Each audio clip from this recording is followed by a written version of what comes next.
Okay, so Miss Randall, welcome. Thank you. Today, now I know that your situation is a little different because you are currently employed here as a music teacher, Mhm. but you are currently seeking one of our teaching positions. Right. So today we're just going to kind of talk to you about that. We're going to see, what your expectations are. We're going to let you know what some of our expectations are in the classroom, and hopefully within a couple weeks we'll be able to let you know something about the position. Okay. So, to get started, can you just tell me a little bit about yourself, something that we might not already know from your resume? Well, I'm 37 and I have 4 children that keep me very active. And we do like to go a lot of places. We try not to let that interfere with our work. We like to have a consistent schedule at home. We like to do a lot of things as a family, especially when we do our traveling for dance outside of our little town here. We like to shop. My 2 oldest daughters and I love to shop, and my husband works out of town. He works shift work. Um, what else would you like to know? So, I would probably say that you have to be somewhat flexible, but Mhm. also probably very scheduled with 4 children, right? Yes, we are very organized. We have a plan, and we do have to learn how to be flexible. My children are very flexible with their bedtimes and our schedule on what we do and when we do it and what order we do things in. And that's very good because I'm sure, as you need that in a classroom Right. because students need that structure, but at the same time, you're going to have different things come up Right. every day with different children, so you have to learn to be a little flexible. Mhm. Okay. So, can you tell me a little bit about your educational background? Well, I went to school here in Mount Pleasant. I graduated from high school in 2001. And I started college and I started to get my associates. And then I met my first husband and we fell in love. He was in the military. And so we got married and we had to move off to his military base. So I had to put my education on hold. And I started working as an optometrist, an ophthalmologist office. And I worked in that field for about 10 years before I decided to come back to school after I got a divorce and I got remarried. And I decided I needed to go back to school and finish what I started, and that would be good for my family and give myself some goals to attain.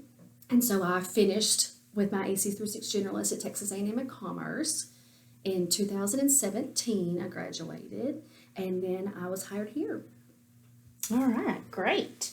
That's awesome that you were able to pursue that goal that you had set out for yourself It's a and very achieve it. long, hard process. Oh, I can only imagine.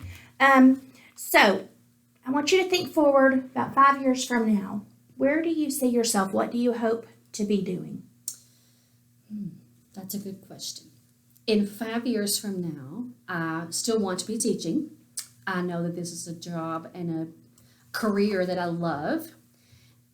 I also see myself very supportive of my children. I have four. The oldest one right now is 14, and the youngest one is 2.5. So I take my job as a mother very seriously. So I hope to still be developing my kids and helping them grow and learn more. But mainly, I see myself as a teacher with a family and lots of happiness. All right. So, can you tell me a little bit about? I know that you said that your family travels a lot with dance. What other interests or hobbies do you have outside of the classroom? Really, I just love to spend time with my family. I love to make projects at home. My family and I are about to put our house on the market.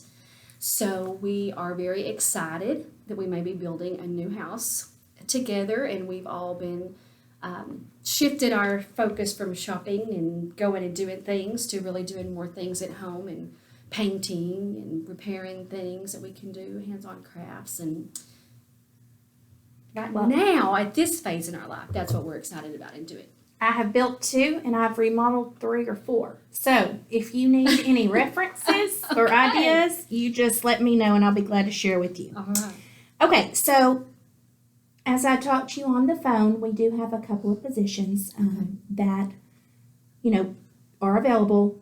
However, we don't know exactly where yet because we have some other classroom teachers that might want to move grade levels. Okay. So, right now, we have a second grade general ed classroom available, Okay. and we have a fourth grade dual language, two-way dual language Okay.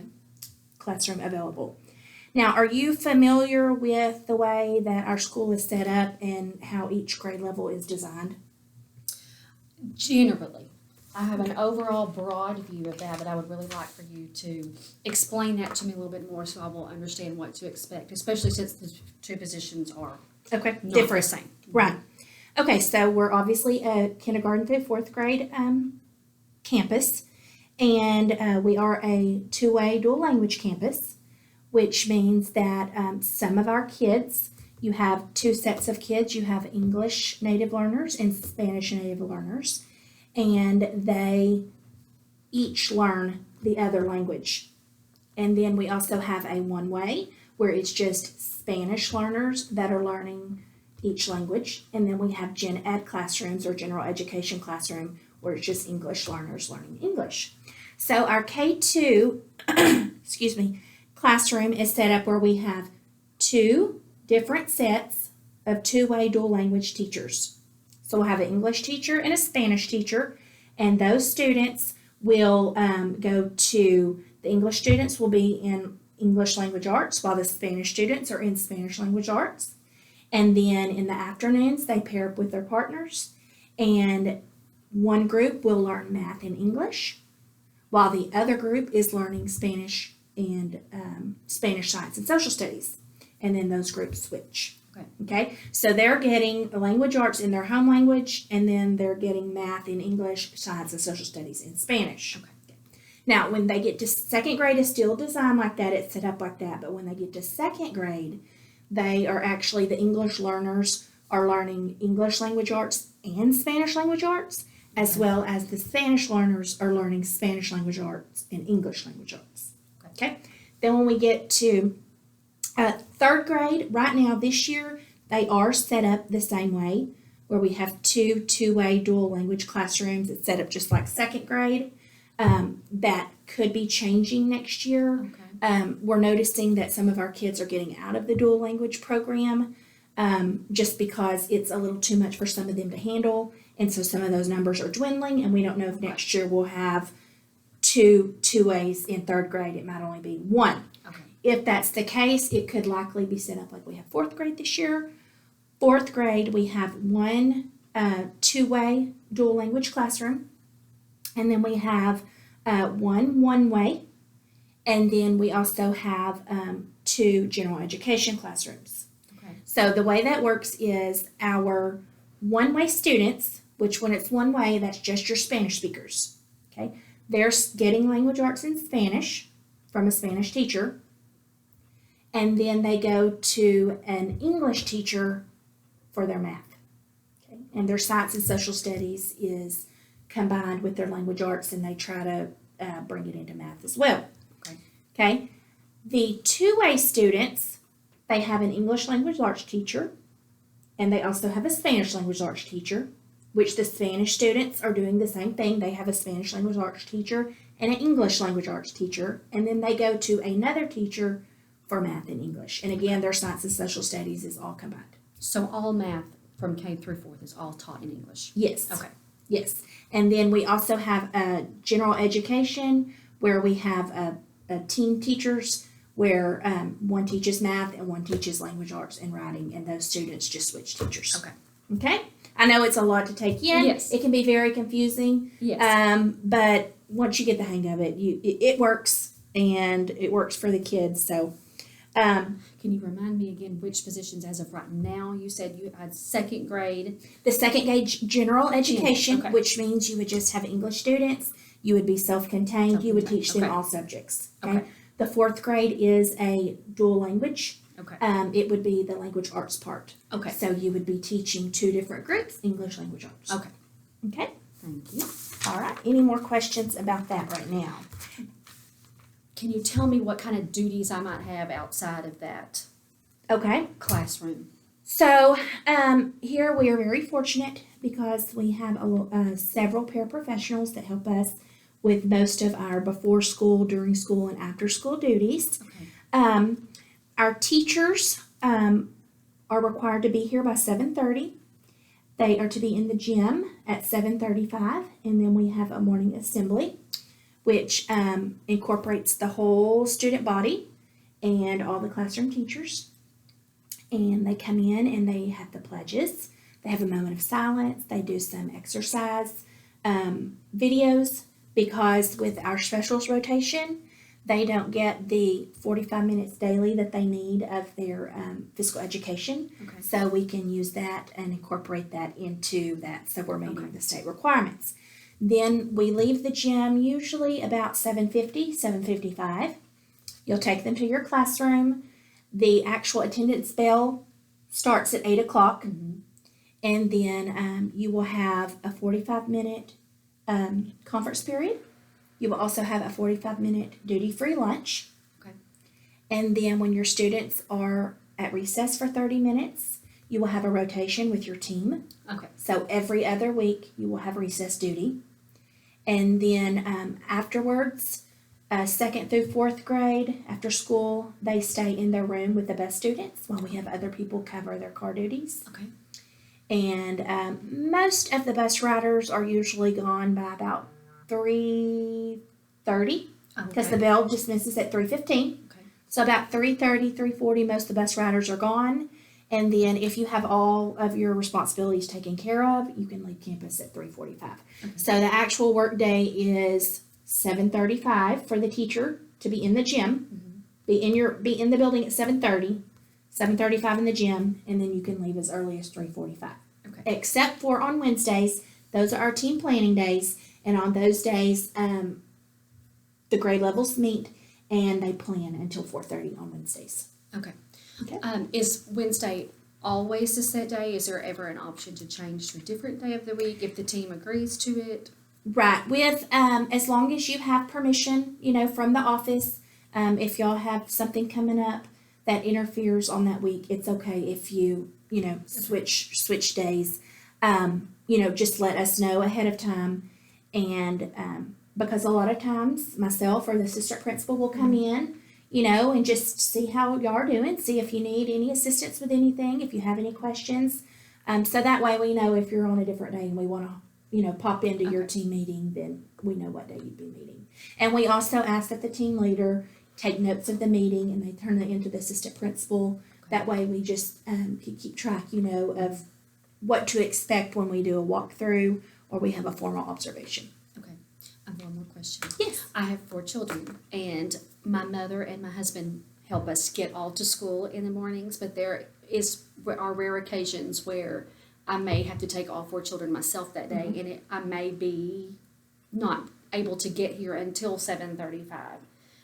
Is that going to be an extreme problem? It's very rare that ever happens. It wouldn't be more than once a month, if at all. It was that. And we have a really good organized schedule to help with that, but in the instance that someone gets sick and is not Right, able sure. to assist me, I just want to. Well, here at SIMS, I just want you to know that family first is our policy. And, we understand that circumstances are going to arise. And as long as you can give us a little bit of heads up notice, could be through a text, hey, I'm going to be about 10, 15 minutes late today. Like I said, we have paraprofessionals here. We're very blessed to have them. And normally we can get them to either wait with your class or go ahead and take them into your classroom and kind of just get your morning routine going. Okay. So as long as you give us enough notice that we can get something like that arranged, that wouldn't be a problem. All right? Okay. Okay. Now I want to get a little back to a little more of like your teaching style. So can you just kind of tell me about your teaching style? I like a very interactive teaching style. I like for people to be very mobile and have a kinesthetic learning environment. I don't like for people to just sit and listen to my voice. It reminds me of the Charlie Brown teacher. Wah, wah, Wah, wah, wah. So I like for my students to be involved. I like for us to get onto the floor. I like for us to move around to the classroom to different areas. I like for my students to have choices, because I think that if they feel like they have a choice and some ownership in their learning, that will make them more excited and help retain that learning. I want them to know that I love them and have a personal connection with me. I don't think that children who don't have a personal connection with you will learn from you at all. So my first point of business would be to get to know my students really well and find out how they learn and what they like to learn about, and then get them up and moving and get them excited and help them have some responsibility. Right. in Find their out what learning. motivates each student because it's different for each student. Right. And, you know, aside from breakfast being one of the most important things a kid starts their day with, Mm-hmm. you know, just whatever kind of interaction you have with them the 1st thing is going to set their tone for the day. So how do you like to greet your students as they're coming into the building or into their classroom? Well, currently, since I'm teaching music, I will always be at the door when my students come in. For every single class that comes in, I meet them at the door and I say hi, I give them high fives, I give them hugs, say glad to see you, whatever I can, whatever they're comfortable with as they come in. They know that I'm going to be sitting there at the door every time that they come to my classroom, because I think they need to know that I'm excited to see them, and I make that eye contact with them, that we're coming into music, now it's time to learn music, and we're excited about it. All right, very good. All right. So organization is obviously very important in a classroom when you Yes. have 20 little bodies running around. You know, and you kind of touched on that with your home and having 4 children and having to have a schedule. And so, how important do you think organization is in a classroom, and how would you go about organizing your classroom, especially because in the dual language, if you were to be in dual language 4th grade, it has to be very organized, it has to be very structured, it has to be very sectioned off so the students, you know at this time this is what I'm doing and this is where I'm doing it. So tell me a little bit about your philosophy on that. I think that organization is extremely important. You can have the best lesson planned out, you can have the best intent on how you want your students to feel and what you want them to learn, but if you are not organized, the whole plan is going to fall through. So I think that organization is probably next to personal connection with your students, the second most important factor in the classroom. I like to have my classroom very organized and set up with sections of the classroom where they know, okay, if I'm here, then I need to be working on this, but the space also needs to be flexible enough where it can change and do double duty if it needs to. In my music classroom now, we have sections of our class. We come in and we play a game, or we do some kind of warm-up activity or something to get their brain thinking. I like to call it my bell work, even though we don't have a bell for my class, but get their brain thinking about music and transitioning from that classroom. So that would be very similar to coming from the Spanish side, coming in and say, okay, now we're in English, we are getting ready to learn English, so we need to have something like that. And then I'm a firm believer in transitions need to flow really well, and a lot of times transitions can do double duty to help you reinforce the content that you're learning. So we transition from our vocal warm-up or our bell work, whatever we're doing, into the content of the lesson, and then we will work on that and learn whatever content we're doing, and then we'll do a little activity that will reinforce that content, practice work, and then if we have time, we'll go into individual work or some center or some choice work and what they have time to do. But I think that it's very important that you are organized and you're prepared, not just organized and you've thought it out, but that you have prepared your organization as well, so that the class will flow seamlessly and all that can get done in the short amount of time that we have to do it. Okay, do you currently prepare lesson plans? Yes, I do. For all 5 grade levels, for every rotation that I see them. Okay. I have a lot of And lesson you plans. always have those readily available? Yes, for, I have an organized book that has all of my tics in it for every grade level for music, so that I can quickly see what my tics are and make sure that I am covering that.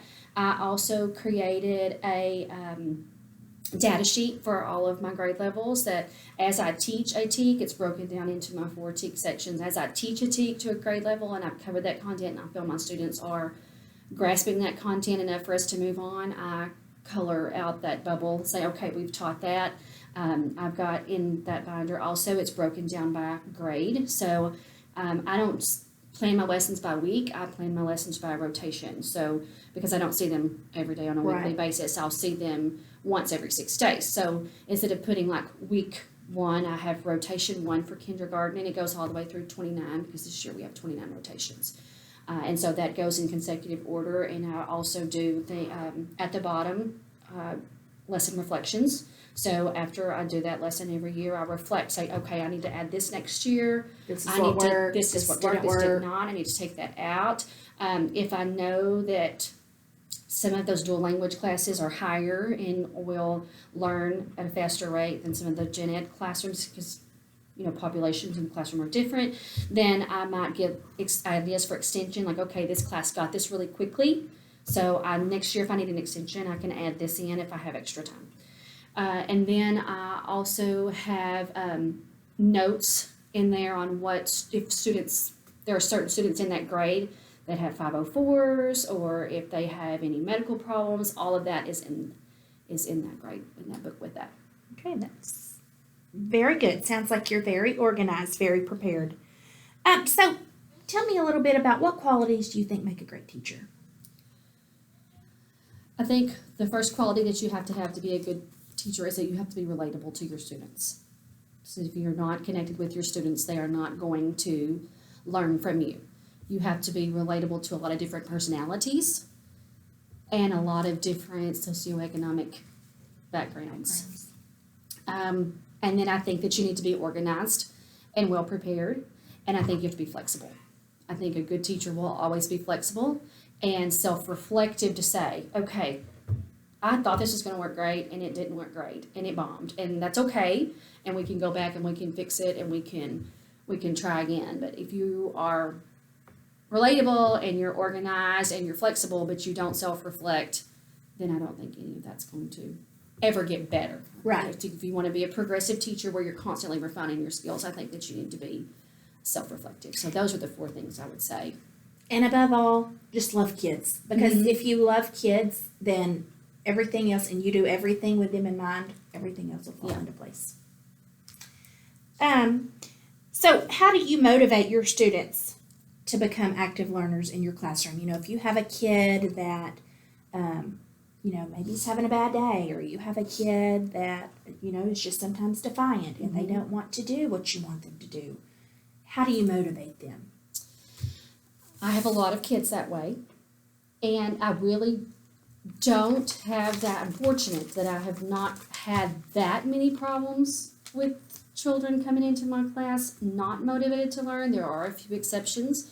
A lot of them I have been able to handle that with either redirecting or choices. There is one student that I know that there were many times he just needed to talk outside in the hallway. He just needed to know, okay, look, I see you. I see that you're having a bad day, and this is music, and this is going to be fun, and we're going to get through this, and you're going to enjoy it if you'll just let go of the bad day you've had so that you can move on. So one strategy that I would use would be just an individual pep talk. Another student that I've had, it's all about choices. Like, he wants to know that he has a choice when he comes in on, he can sit in this spot or this spot. Like, if To I've feel got like he yes. has some control Yes. and authority over his decision. Right. Like, we have assigned spots in music and they sit the same place every time. But this student feels like he needs to, maybe he's not going to get along with that student that day because he's got some struggles he's trying to overcome. So maybe instead of sitting by this person today, he needs to sit by this person. He knows that's going to be a better learning environment for him. So choices, I tried to give choices, a lot of redirecting. A lot of times you can just solve a problem if you, instead of singing in my singing chair, if I just go and stand on a singing spot next to somebody. So they're automatically know, okay, she's here with me. I need to start singing instead of making silly faces. So, but we have such a strong structure in our classroom and a good reward program that I really don't have that many problems. Well, that's another thing I was going to talk to you about. How do you reward students in your classroom? Okay, so a couple of different options. The first option would be star cards, because we're so big on star cards. So if I see somebody being a great musician, I like to use the word musician in music. If you're being a great musician that day, then you're going to get a star card. And how do the star cards work? Could you tell me about that? So if somebody's just displaying some behavior that's being a great musician, if they are making good musician choices, if they are using a good musician voice, if they are playing instruments with good musician hands, if they are researching music or in their centers and they're practicing their music as a great musician would, then they will receive a star card for that. And the star card will go in their grade level bag for the entire school, and the principal will pull out a star card and announce it during morning assembly at the end of the week, and the star card winner will get to choose a prize. So that's a positive reinforcer. And then as just another individual reinforcer that I use is if I've got a class and some kids are just, they're close to summer and they're excited and they just come in with recess and they're still riled up from that, but somebody comes in and they're doing exactly what they're supposed to be doing, or they're trying extra hard, and I see some students who are struggling to make some good choices. I have a candy drawer, and while we're singing, I just walk over to the candy drawer, and they know exactly which drawer it is. And when they see me walk to that drawer, everybody's like, "Oh, who's getting the candy?" or "Who's getting this little?" I have some little kazoos, little instruments. I give that out, and we'll walk over there and just hand it to the person, and everybody's just like, "Oh, I want a kazoo." Well, so they start singing. I give a whole class reward, to where if the entire class comes in and they're overall making good musician choices and they're practicing really hard, then I have a behavior management wall. It's every classroom has a music staff, and the behavior management wall does two different duties. One, it manages their behavior, but two, it also teaches the music staff the lines and spaces and the names of that. We talk about a treble clef and what that is, and we talk about high and low sounds and what the letter names are. So they will move up higher on their staff if they have good behavior that day, and if they didn't have great behavior that day, they'll move down lower, and we talk about which line they're on, which space are they on the line or space, what's the name, is it a high note, is it a low note. Once they get to the top of the music staff, then they will get a popcorn party as a reward. So you have school-wide positive reinforcement. Yes. You also have classroom and then individual. Yes. Okay. All right. I am going to stop this right now and break it into two. Okay.